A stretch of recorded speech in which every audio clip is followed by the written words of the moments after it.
세상을 살아가는 방법은 두 가지 길이 있다고 합니다. 하나는 기적이 없다고 여기며 살아가는 사람들이 있고, 또 다른 한 사람은 모든 것이 기적이라고 믿으며 살아가는 사람들이 있다는 거예요. 인간의 위대함은요, 자신이 비참하다는 것을 아는 점에서 위대하다는 거예요. 참 놀라운 통찰력이죠. 이 말은 그 블레즈 파스칼이라고 아마 잘 아시는 팡세라는 책에 적혀 있는 그 이야기입니다. 파스칼이라는 그 이름의 뜻은 독특합니다. 원래 파스칼이라고 하는 그 이름은 부활절에 태어나는 남자 아이들에게 지어준 이름이었다는 거예요. 특별히. 그래서 파스칼은 부활절을 의미하는 단어 파스카에서 나온 프랑스식 이름이에요. 파스칼도 부활절에 태어난 부활의 의미를 갖고 살아간 하나님의 사람이었다. 이렇게 정의가 되어지는 겁니다. 파스칼은 이런 말을 했어요. 또 생각하는 갈대. 인간은 자연 가운데서 가장 연약한 약한 하나의 갈대에 불과하다. 하지만 그것은 사람은 뭐라고요? 생각하는 갈대다. 참 놀라운 통찰력을 가지고 있습니다. 여러분들은 힘들고 어려울 때, 여러분들의 삶이 꽉 막혀 있을 때 무엇을 생각하고 누굴 생각하냐고 묻고 싶습니다. 오늘 부활하며 하나님을 만나는 그 나사를 통해서 하나님의 아들이심을 증거하시는 예수님을 깊이 묵상하시길 축복합니다. 아멘. 그래서 인류 역사가 시작된 이래로 인간이 아직 문제의 답을 찾지 못한 것이 여러 개가 있어요. 아직 풀지 못한 답이 있는데 그 중에 하나가 바로 생사 문제라는 거죠. 특별히 그 죽음에 관한 문제를 아무도 풀 수가 없습니다. 불가능한 그 영역이라고 하고 또 신의 영역이다 이런 말도 하고 있습니다. 오늘 주님께서 그 문제를 해결함으로써 당신이 하나님의 아들이심을 증명한다는 말씀입니다. 그래서 이제 어느 날 주님이 열심히 복음을 전하고 또 제자들과 함께 은혜 나누고 또 병든 자를 치료하고 이러고 있는데 친구 나사로가 병이 들었다는 소식을 들었습니다. 어서 와 주세요. 주님, 내가 지금 너무나 아파요. 이런 소식을 전했는데 주님께서 하신 말씀이 이는 죽을 병이 아니라 하나님의 영광을 위하여 죽으면 안 되는 병이라고 하셨다는 거예요. 죽을 수 없는 병이라는 거죠. 우리가 읽지 않았지만 앞절에 11절에 보면 가자, 나사로에게 가자. 그가 잠이 들었다. 내가 깨우러 가겠다라고 하셨어요. 그래요? 그럼 우리 다 깨우러 갑시다. 라고 하니까 14절에는 아니야, 나사로가 죽었어. 이렇게 말씀하시는 거죠. 그러니까는 베드로, 요한, 야고보 그 제자들은 단순합니다. 그렇지만 이 제자들이 당황스러운 거죠. 아니 언제는 잠들었다 그러고 또 이제는 또 죽었다고 하니까 누구 어떻게 말을 믿어야 할지 모르는 거죠. 나사로의 집에서 전갈이 오기로는 이제 좀 많이 아프다는 거예요. 곧 숨이 넘어갈 거라고 그렇게 해서 알려주는 거죠. 주님 와서 도와달라고 살려달라고 하는 그런 말씀이었어요. 그런데 주님은 괜찮다. 죽을 병이 아니라고 하신 거예요. 그런데 깨우러 가십니까? 라고 물으니까 아니야. 그는 지금 분명히 죽어 있어. 라는 말을 하고 있어요. 주님이 잘못 말씀하시는 건지 우리가 잘못 이해하는 건지 어떻습니까? 지금 주님이 하신 말씀의 뜻은 나사로의 영혼이 지금 무덤 안에서 주님의 부르심을 기다리고 있다는 뜻이에요. 비록 육신은 연약하여 땅에 묻히고 지금 아무 숨 쉴 수 없는 그러한 상태로 있지만 내 영혼이 나사로의 영혼이 주님을 지금 부른다는 거예요. 그러니까 주님이 나사로를 만나러 가야겠다는 거죠. 주님 어서 오세요라고 나사로가 지금 부르짖고 있습니다. 성도 여러분, 주님 말씀하신 것처럼 이 세상에 죽을 병은 없습니다. 아멘 안 하십니까? 죽을 병은 없어요. 하나도 망할 병이 없습니다. 주님을 바라고 주님을 만나면 죽을 병이라 할지라도 다시 살아날 줄 믿습니다. 아멘. 다시 살아날 줄 믿습니다. 이것이 오늘 하나님께서 우리에게 주시는 메시지 중에 중요한 메시지예요. 죽을 일이 없다는 거예요. 산 소망이 있다면 죽을 일이 없고 다시 살아난다고 말씀하시는 거죠. 죽은 나사로를 찾아가시는 주님은요, 슬픔을 아시는 분이에요. 35절에 보면 나사로의 무덤 앞에서 우리 주님이 눈물을 흘리셨어요. 우는 자와 함께 울라고 하셨잖아요. 주님이. 이사야 3절에 보면 이런 말씀하세요. 우리 인간의 죄를 짊어지시고 슬퍼하시는 모습을 통해서 예수님이 바로 눈물의 주님, 슬픔을 아시는 주님이심을 우리로 하여금 알게 하신다는 거죠. 반면에 세상은 어떻습니까? 하나님을 모르는 세대는 어떠한 모습이라고 설명하냐 하면 로마서 1장 31절에 우매한 자요, 배약하는 자요, 무정한 자요, 무자비한 자라고 그래요. 이 세상이. 주님은 우리를 위하여 슬퍼하시고 괴로워하시는데 세상은 우매하고 무정하며 무자비하대요. 미련하며 무정하며 무자비한 그 사람이 어떤 사람일까요? 바로 하나님을 모르는 사람이라는 거죠. 모르기 때문에 무정하고 무자비하고 그렇게 살아간다고 합니다.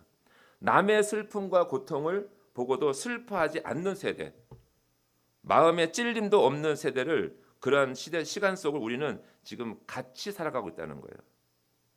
여러분들은 남의 고통에 대해서 어떻게 생각하십니까?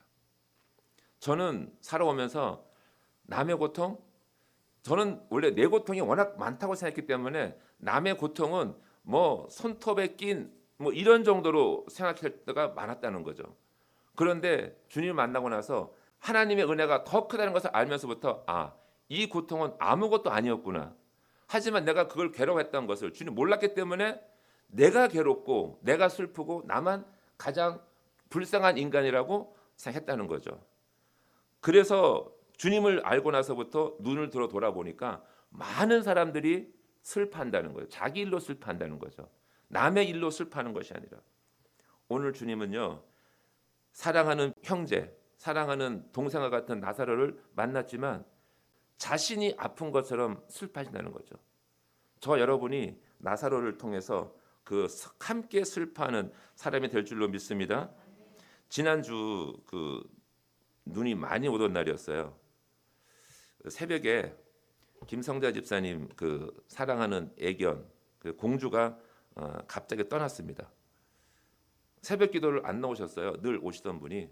그래서 무슨 일인가 하고 전화를 드렸죠. 근데 공주가 떠났다고 하셨어요. 비록 그 사람의 말을 못하는 강아지였지만 집사님에게는 아주 너무나 사랑스러운 존재였습니다. 12년을 살았어요. 12년 6개월 가까이를 가족처럼 지냈죠. 그러니 말은 못하지만 눈빛만으로도 그 끙끙거리면 다 알잖아요. 배고파서 끙끙거리는지 화장실 가고 싶은 건지. 그래서 그 소식을 듣는 순간 그 공주 생각보다는 김성자 집사님에 대한 마음이 어떨까라는 마음으로 그 말씀이 맡겼어요. 어떻게 위로해야 될지 참 그 힘들었습니다. 얼마나 상심하셨을까. 또 하필이면 또 그날따라 눈이 펑펑 오는 거야. 그렇게. 집사님, 하나님이 크신 위로가 있길 소망합니다. 성도 여러분, 슬픔이 있다면요, 슬픔을 나누셔야 돼요. 누구라 하더라도 슬픔을 나누면 어떻게 절반이 되고 또 뭐라고요? 기쁨을 나누면 배가 된다 그러잖아요. 그래서 우리는요, 슬픔의 자리에 먼저 가셔야 돼요. 그죠? 기쁨의 자리보다, 잔치집보다는 슬픈 자리에 먼저 가서 주님이 찾아오셔서 함께 위로하고 또 위로받는 그러한 시간 되기를 소망합니다. 그래서 주님이 무덤 앞으로 가셨어요. 무덤 앞에 오신 주님이 사망의 권세를 깨실 수 있다는 것을 나타내시는 주님이라는 거죠. 권능의 하나님이심을 나타내시려고 무덤 앞에 가신 거예요. 아무나 무덤 앞에 가지를 못해요. 누구라 할지라도. 그분만이 돌을 옮겨 놓으라고 할 수 있기 때문에 그분이 무덤 앞에 떡 가서 서 계시는 거죠. 사람들 다 지켜보고 있습니다. 뭐라고 말씀하세요? 그 돌을 옮겨 놓으라고. 무덤을 가로막고 있는 돌을 옮겨 놓으라고 말씀하세요. 그래서 무덤 문을 열고 안을 들여다 보이게끔, 무덤이 보이게끔 하라고 말씀하셨다는 겁니다. 우리의 인생길에는요, 가는 곳마다 이렇게 큰 돌이 가로막고 있는 경우가 많이 있어요. 어떤 때는 작은 돌, 뭐 발 한쪽으로 뻥 차도 날아갈 그런 돌도 있지만 아무리 발로 걷어차도 떠나지 않은 큰 바위 같은 돌들이 곳곳에 있다는 겁니다. 오늘 나사로처럼 아무리 부르짖고 아무리 해도 꼼짝없이 갇혀있는 무덤 안에 갇혀있는 나사로를 그 나사로를 살리시는 그리고 길 열어주시는 주님 만나시길 소망합니다. 그 죄인들과 하나님과의 사이는요, 죄라고 하는 돌들이 막혀 있다는 거예요. 우리와 하나님과의 관계 속에서. 그런데 그 돌을 하나님 만날 수 있는 방법은 그 돌을 치우는 방법인데, 그 돌을 치우는 분이 누구라고요? 예수님이라는 거죠. 우리 주님만이 그 돌을 치우라고 할 수 있고 치울 수 있는 분인 줄 믿습니다. 한 분밖에 없다는 거죠. 그 돌을 치우라고 주님 명령하시는 거죠. 큰 소리로 그 돌 좀 치우라고. 그런데 아무도 주님의 그 돌을 치우신 사람이 없다는 거예요. 사람들이 주저하고 있습니다. 사람들은 무서워하고 있죠. 왜 그럴까요? 무덤이라는 것은 끝이거든요. 인생의 끝, 소망이 없는 곳이라는 거죠. 주님께서 말씀하시는 거죠. 너에게 믿음이 있으면, 우리에게 믿음이 있다면 영광을 보리라고 말씀하지 않았냐고. 그러면서 기억하지 못하냐고 책망하시면서 돌을 옮기라 그래요. 근데 우리는 마음에 뭐죠? 부족함이 있고 연약함이 있어서 돌을 옮길 용기를 못 내는 거죠. 주저하고 있는 거죠. 그래서 마리아도 그렇고 이거 지금 썩어가고 있습니다. 벌써 냄새가 나고 그리고 들어가기가 너무 무섭습니다. 옮길 수가 없어요. 라고 말한다는 겁니다. 이 일이 남의 일이 아니라는 거예요. 저 여러분의 항상 일어나는 그런 일들이라는 겁니다. 잘 믿다가도 순종을 잘하가도 어려움이 생기면 어떻게 해요? 앞길이 막히면 그 자리에 서버리잖아요. 그 자리에. 갈 생각이 못하죠. 아니면 아예 돌아갑니다. 이전에 살던 모습으로 돌아가요. 누가 돌아갔죠? 한두 사람이 아니었습니다. 주님하고 잘 은혜 받고 5천 명을 떡 먹이는 거, 떡 나눌 때는 신나가지고 떡을 나누다가 덜커덕 풍랑을 만나면 나 죽겠어요 라고 부르짖는 성도도 있잖아요. 많은 사람이 떠나갔습니다. 주님을 배신하고 또 주님을 모른다고 욕까지 하면서 고기 잡으러 갈리로 돌아갔던 누구 있어요? 베드로가 있잖아요. 베드로는 주님의 그 제일 큰 제자였습니다. 그러한 사람조차도 주님을 위협하고 주님을 때리는 곳에 너까지 잡아 죽일 거야 라고 소리치니까 도망가는 거예요. 주님 모른다고 욕하면서. 우리가 그런 인생을 살아가는 거예요. 참 별 볼 일 없는 인생이라고 생각되었어요. 신의가 없고, 그렇죠? 의리도 없고, 배신하고, 능욕하고, 그러한 인생을 우리가 살아왔던 겁니다. 그래서 주님이 말씀하시잖아요. 신뢰하지 말라고, 믿지 말라고. 옆에 계신 분들 한번 쳐다보세요. 곁눈질로. 믿으실 거예요? 믿지 마세요. 사랑해야 된대요. 그렇습니다. 사랑하시기 바랍니다. 우리는요, 우리의 작은 믿음 때문에 돌문을 차마 옮기지 못합니다. 우리는 잘 옮길 수가 없어요. 무섭고 두렵고 또 믿음이 약해서 옮기지 못해요. 그런데 한번 생각해 보세요. 지금 내가 그 안에 갇혀 있어요. 나사로와 같이. 나사로는 지금 어떤 마음일까요? 누군가 빨리 와서 나를 구해주고 문을 열어주기를 바라잖아요. 누군가 당신의 손길을 바라고 기다리고 있는데 당신이 믿음이 약하다는 이유로 고난이 있다는 이유로 어려움이 있다고 거부하면 어떻게 될 것 같으세요? 그 길로 문을 열지 못하는 거죠. 그럼 나사로는 영원히 주님을 만날 수가 없다는 거죠. 나사로의 문 열기를 주저한다면 나사로는 누가 살릴 수 있겠습니까? 오늘 주님은 저와 여러분에게 나사로가 갇혀있는 무덤의 돌문을 옮겨 놓으라고 말씀하시는 거예요. 누구에게 말씀하시는 것이 아니라 저와 여러분에게 돌 옮겨 놓으라고 말씀하십니다. 하나님의 신실하심과 권능은요, 늘 항상 동일하세요. 늘 동일하세요. 하나님의 권능과 하나님의 권세와 말씀은요, 비가 오나 눈이 오나 그리고 가뭄이 들으나 홍수가 나도 하나님의 말씀은 동일하게 임재하십니다. 고난이나 즐거움이나 동일하게 인도하세요. 우리 말씀으로. 그 말씀을 받는 우리가 상황이 좋으면 많이 따라가고 상황이 안 좋으면 돌문을 옮겨 놓으라고 할 때 돌문을 잡아야 되는 거죠. 어려운 사람을 위해서 기도하라고 하면 어떤 일이 있어도 기도하셔야 돼요. 그리고 저 사람을 위해서 너희 가서 100원짜리 동전 하나 쥐어주라고 하면 어떠한 일이 있어도 쥐어줘야 되는 거죠.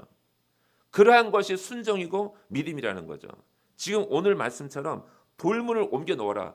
그럼 이유가 많죠. 못 옮길 만한 이유가 많아요. 하지만 주님이 옮기라 그러면 옮기는 거예요. 우리는요. 그것이 믿음이라고 그러고 그것이 순종이라고 하는 거예요. 왜 옮기라고 하신다고 그랬어요? 왜 옮기라고? 전능하신 하나님이신 줄 알게 하신다는 거잖아요. 내가 그들로 하여금 하나님의 아들이시고 모든 것을 이루시는 생명의 주관자 되신 하나님이신 것을 알게 하시려고 돌문을 옮겨 놓으라고 하신다는 거죠. 돌문을 옮기는 사람은요, 하나님의 말씀을 잘 순종하는 사람들이에요. 잘 듣는 사람이에요. 어저께 우리 어느 집사님하고 이야기하다가 그냥 우리가 듣는, 읽고 넘어가는 그런 말씀은요, 듣고 돌아서면 잊어버려요. 그렇죠? 그런데 어느 순간에는 말씀이 확 박히는 말씀이 있어요. 가슴에 잊혀지지 않는 말씀이 있죠. 그런 말씀이 바로 레마라고 하는 거거든요. 신명기 6장의 말씀처럼 하나님 말씀을 들으라고 할 때 말씀에 박히는 말씀을 들으라는 거죠. 지금 주님이 하시는 말씀은 주의 말씀을 그냥 듣는다는 뜻이 아니라 가슴속에 박히는 말씀을 듣고 순종한다는 뜻이에요. 돌을 옮겨 놓으라. 아무나 못 옮깁니다. 주님의 말씀에 순종하고 굳세 믿음이 있다 하는 사람들만이 갈 수 있는 길이라는 거죠. 돌문을 아무나 옮길 수가 없어요. 돌이라는 것은요, 거침돌이라고 하는 겁니다. 돌. 그냥 진짜 우리가 말하는 돌은 방해물이라는 의미를 갖고 있어요. 그리고 옮기다라는 그 동사는요, 들어 올리다, 장애물을 치워버리다, 이제 이런 뜻을 가지고 있습니다. 우리가 흔히 이해할 수 있어요. 또 이 돌, 이게 옮긴다라는 뜻은요, 항해를 시작하다 닻을 올리는 모습으로 새로운 시작을 나타낼 때 옮기다라고 합니다. 우리가 자리를 옮긴다, 그러면 새롭게 시작한다는 그런 의미를 갖고 있어요. 히브리 말로. 그리고 더 중요한 의미는요, 죄를 대신 갚아준다는 뜻도 있어요. 옮기다라는 뜻이. 옮기다라는 뜻이 죄를 대신 갚아준다, 죄를 속해준다는 뜻을까지 갖고 있습니다. 돌을 치운다는 의미는요, 내가 당신을 도와줄게요, 용기를 내세요 라는 소리와 같습니다. 우리는 우리 이웃의 돌을 치워주어야 돼요. 아멘. 우리는 우리 가족의 무거운 돌을 치워주어야 됩니다. 우리는 우리 원수의 바위 같은 돌을 치워주어야 됩니다. 할렐루야. 제가 또 누구 얘기하면 또 시험 들지 않을까요? 임정순 사모님, 원수 같은 사람의 바위 같은 돌을 치워주셔야 돼요. 그 정말 치우기 싫잖아요. 그냥 돌 끌어안고 쓰러져 라고 하는데 바위 같은 돌을 치워줘야 돼요. 제가 많이 회개했습니다. 여기서 참 원수들을 참 많은데 원수들을 키우지 말고 돌을 치워줘야 되는데 우리는 이웃의 돌을 치워줘야 돼요. 왜요? 주님이 그렇게 하라고 하시니까. 그리고 그렇게 하는 것이 죄를 대신 갚아준다고 하시잖아요. 주님 우리를 위하여 하신 것처럼 우리의 가장 큰 불신앙의 돌을 치워주기 위해서는 우리 이웃의 작은 돌을 치워주라는 거죠. 그래서 주님의 말을 듣는 사람들은 나사로가 아니라 누구예요? 나사로 무덤 앞에 있는 사람들이 주님 말씀을 듣고 돌을 치우는 거예요. 내 안에 있는 불신앙의 돌을 치우시라고요. 치우고 이웃의 돌을 치워주라고, 그리고 치우라고 권면하셔야 되는 거죠.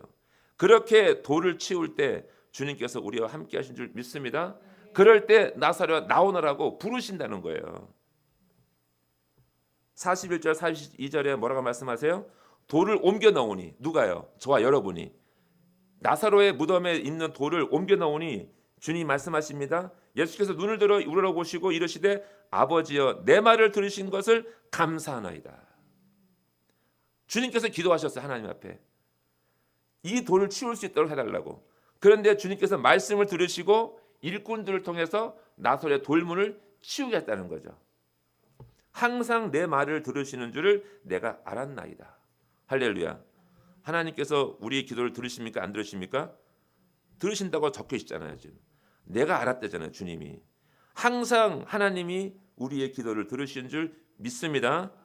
그러나 이 말씀을 이렇게 공개적으로 하는 것은, 큰 소리로 하는 것은 뭐요?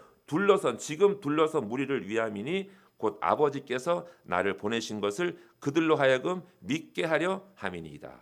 아멘. 분명하잖아요. 어려운 말씀 있습니까?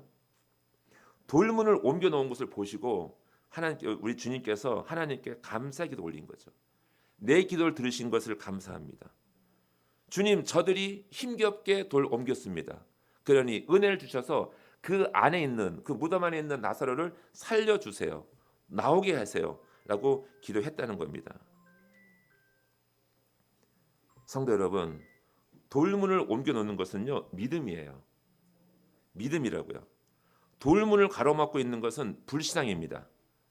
저 여러분 앞에 가로막힌 돌문이 있다면 반드시 믿음으로 그 돌문을 옮겨 놓아야 할 줄로 믿습니다.